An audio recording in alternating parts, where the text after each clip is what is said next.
In May 1607, 104 English colonists landed in Virginia to build the first permanent English settlement in America. By January 1607, only 38 were still alive. They weren't killed by Native Americans. They weren't killed in battle. They starved. They died of disease.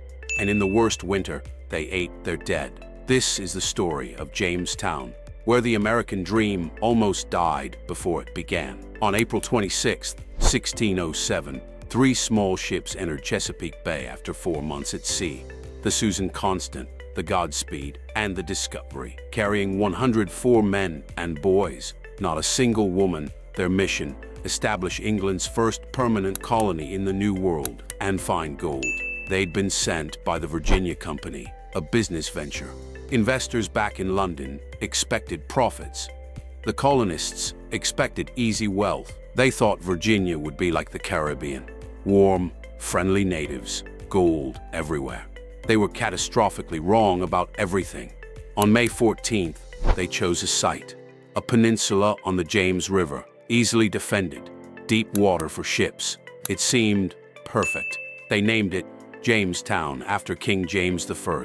What they didn't know, the land was a swamp. The water was brackish and contaminated. Summer brought malaria-carrying mosquitoes, and the local Powhatan Confederacy, 30,000 strong, had already decided these strangers weren't welcome.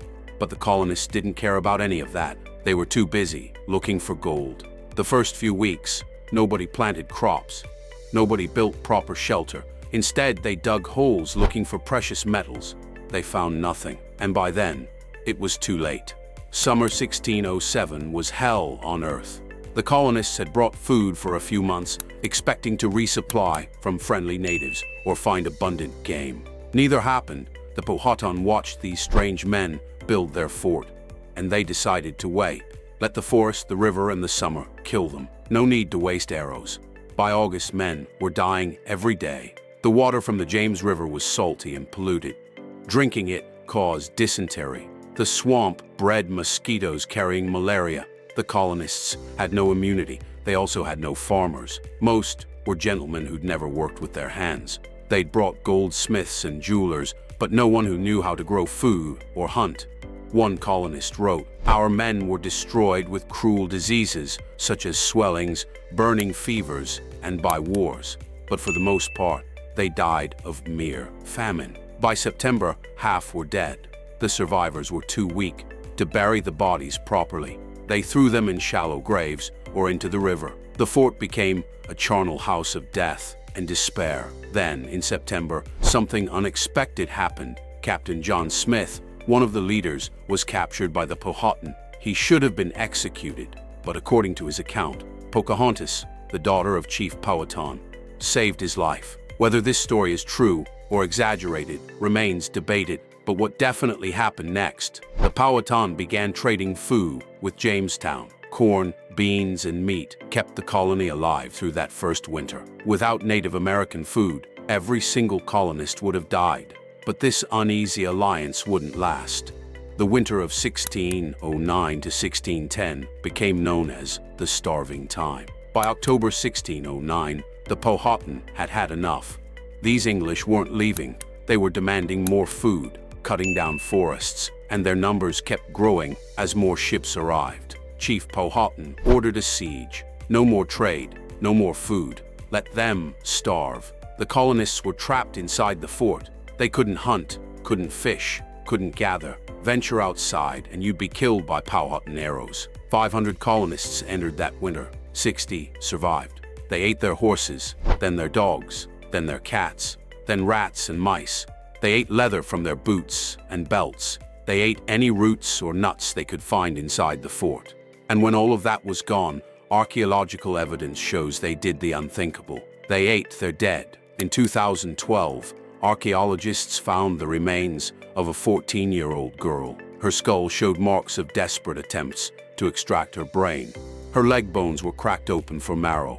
One colonist wrote, "Nothing was spared to maintain life. Many of our men this starving time did dig up dead corpses out of graves and to eat them. This wasn't savagery.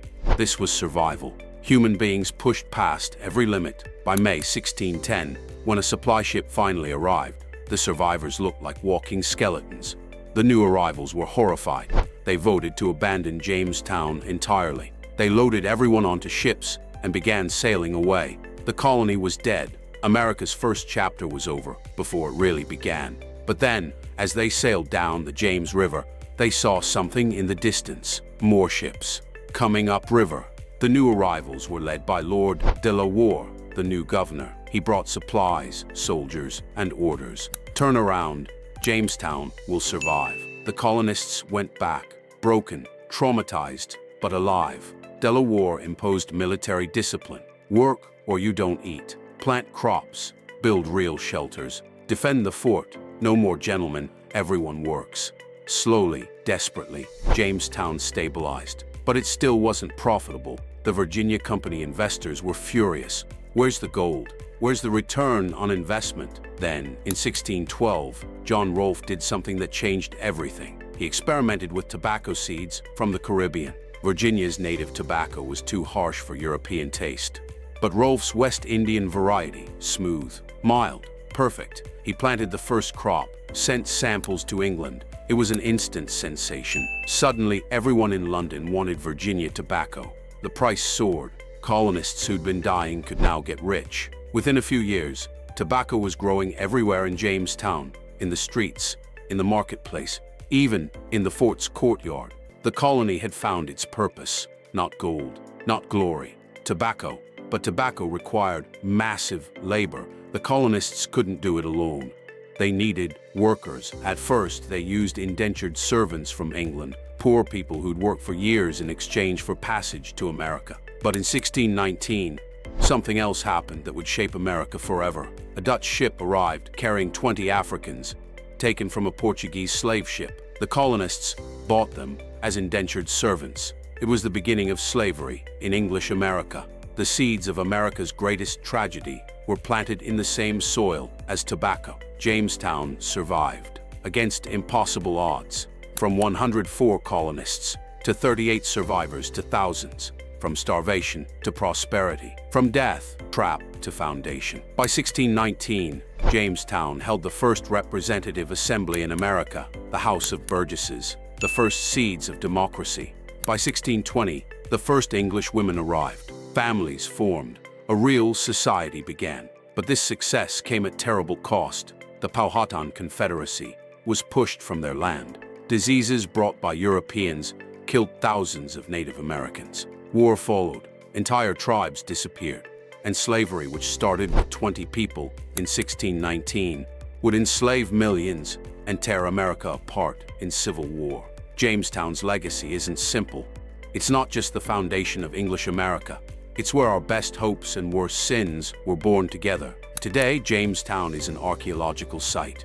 You can visit the ruins of the original fort, see where those 104 colonists landed, stand in that swamp, feel the mosquitoes.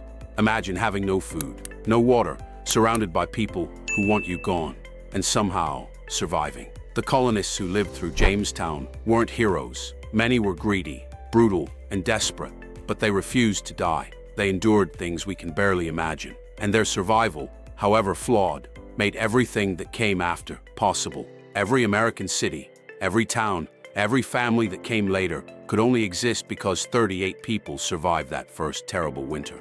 If you want to see more stories of America's founding, let me know in the comments, because these moments, ugly and beautiful, made us who we are. Thanks for watching.